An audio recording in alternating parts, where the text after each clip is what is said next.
My bank account crossed 6 figures on a Tuesday morning, and I didn't feel anything. I sat in my car in the parking garage for 45 minutes. Engine off, hand still on the wheel, staring at a number I'd wanted since I was 22.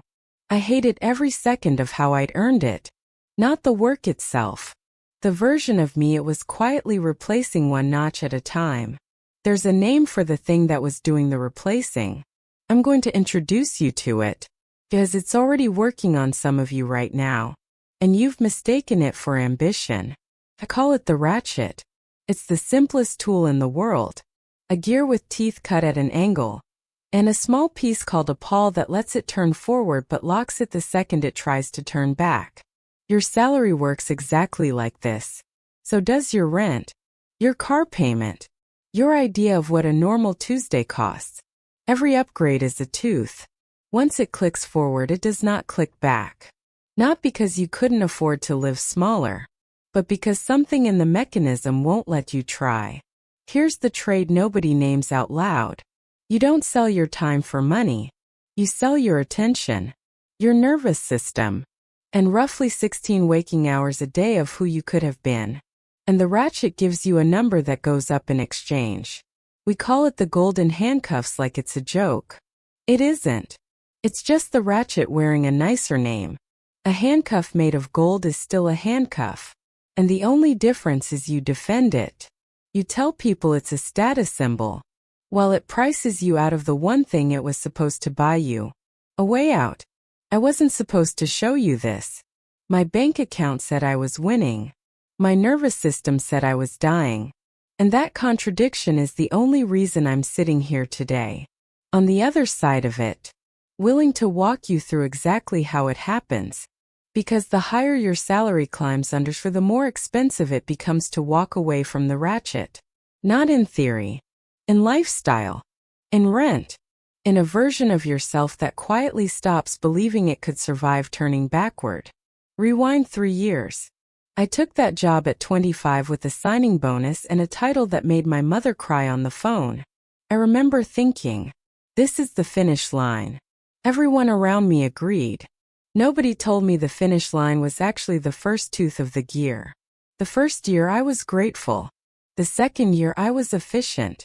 By the third year, I couldn't remember the last time I'd finished a thought that wasn't about a deadline. Somewhere in there, the job stopped being something I did and became something I was. And the ratchet doesn't turn on your salary alone. Turns on your identity too. Psychologists call that identity fusion. And it doesn't announce itself. It arrives disguised as dedication. You stop asking, do I want this? And start asking, am I good at this? Because the second question is so much easier to answer. And every time you answer it, another tooth locks. Look at your own last week. Not mine. Yours. Did you check work messages before your feet hit the floor in the morning? That's not dedication. That's the sound of a tooth clicking into place. And I promise you, you didn't hear it happen. Your body doesn't know the difference between a Slack notification and a threat. It just knows something needs a response. Right now. Before you've had coffee. Before you've had a thought that belonged only to you. Do that enough mornings in a row, and your nervous system starts treating your entire life like an inbox. I missed my sister's engagement dinner for a client call that got rescheduled twice and then canceled. I told myself that was just what this season of life required. It wasn't a season. The ratchet doesn't do seasons. It only does forward. And I was calling it temporary, because permanent was too frightening to look at directly. Let's talk about the number. Because the number is the whole seduction. $120,000 sounds like security.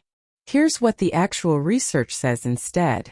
Economist Richard Turlin asked people at different income levels how much they'd need to feel happy. People earning around $30,000 said $50,000. People earning around $100,000. My bracket said $250,000. The number security requires isn't fixed. It's always about 2.5 times whatever you currently have.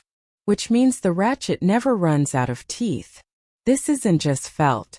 It's documented. And it's older than you'd think. In 1978, researchers led by Philip Brickman studied lottery winners and found something uncomfortable. Within about 18 months of winning, they were no happier than people who'd won nothing at all. That's the actual data point behind money doesn't buy happiness. Not a platitude. A finding. When I first read that study, it didn't feel like research. It felt like reading my own autopsy report a year early. Cause of death. A number I thought would save me. Your baseline resets. Then you need a bigger number just to feel the click. You think you're secure because the deposit clears every 2 weeks like clockwork. Here's a number that should bother you. In 2025, Goldman Sachs found that roughly 40% of households earning over $500,000 a year still describe themselves as living paycheck to paycheck. That's not a coincidence. That's the ratchet operating exactly as designed. At every income level there is. I'm not telling you money doesn't matter.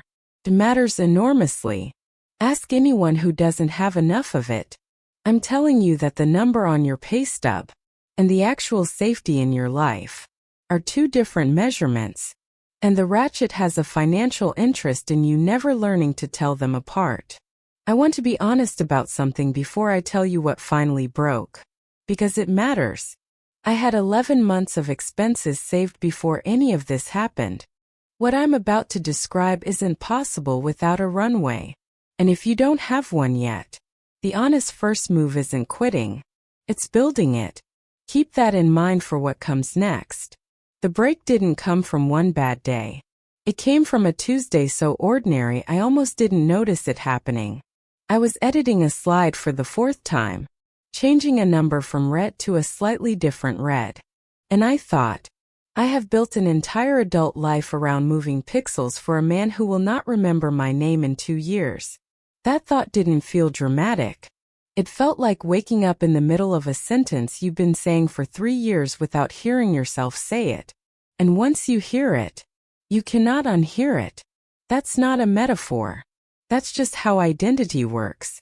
You can't unknow something about yourself once you've actually looked at it. If any part of that sentence just landed somewhere in your chest, the pixels, the red, the name he won't remember, that's not a coincidence. That's recognition. And recognition is the only part of this the ratchet can't turn back once it's happened. I handed in my notice on a Thursday, which I'm told is the wrong day. Statistically, for this kind of thing, my manager, the same one who'd hired me 3 years earlier, full of the same certainty I'd walked in with, looked at me the way you look at someone standing too close to a subway platform edge. Not angry. Confused, trying to find the logical error in what I just said. Why would you walk away from this kind of safety? He asked. I didn't have a clean answer for him then, so I'll give you the one I have now. Because the safety, that salary, that cost, was just the ratchet, a slower, more comfortable form of financial suicide. That doesn't kill your bank account, just everything the bank account was supposed to be for. I want to be honest about the walk to the elevator. It didn't feel like freedom. It felt like stepping off a ledge I'd spent 3 years convinced was solid ground. The first Monday with nothing on the calendar was, without exaggeration, one of the more disorienting mornings of my life. Not because I missed the work, because I didn't know who I was when nobody was measuring me, when there was no gear left to turn, and I had to find out what was underneath it. That's the part nobody puts in the highlight reel of quitting a good job. It's not a montage. It's a slow, uncomfortable audit of every belief you built your self-worth on, and discovering that a frightening number of them were rented from a job title you no longer have. I had to relearn how to answer what do you do, without reaching for a company name. Nobody teaches you that curriculum. You write it yourself. Badly. In real time. While your savings account watches, and while some part of you keeps waiting for a tooth to click that never comes. Here's the thing I couldn't see while I was inside it. Your instincts were built for a world of scarcity that hasn't existed for most of us in decades. A world where more resources meant more survival. Full stop. No exceptions. Your brain still runs that program. The Ratchet just gave it a paycheck to run on instead of a harvest. That's not a character flaw. It's a design flaw. An ancient survival instinct misfiring inside a system it was never built to read. The instinct says more is safer. The Ratchet says more is a longer sentence, served in a nicer room. And it says it in a voice that sounds exactly like your own good judgment. Confidence, the real kind, isn't a feeling you wait to arrive. It's evidence you accumulate. Proof, collected one uncomfortable decision at a time, that you can survive holding the gear still. I didn't feel confident on that Thursday. I feel it now, 18 months later, because I have the evidence. And for what it's worth, I ran into my old manager at a conference 4 months ago. Same title, one rung higher. Same watch. He asked if I missed it. I asked if the gear ever stops turning for him. He didn't answer. He didn't have to. The scariest part of leaving a $120,000 salary was never the income. It was finding out who I actually was once my self-worth stopped being printed on a pay stub twice a month. If you watched this whole thing, if you sat through the pixels, the red, the empty calendar, and you still felt that quiet recognition in your chest, you already know your own tooth is about to click. You've probably known it for a while. You've just been calling it a season. I'm building this channel to sit with mechanisms like this one, the ones about money that are actually about identity, and the systems that count on you never noticing which direction you're being turned. If that's useful to you, staying subscribed means you're here when I name the next one. The only real question left is, how many more teeth you're planning to let click before you check whose hand is on the gear.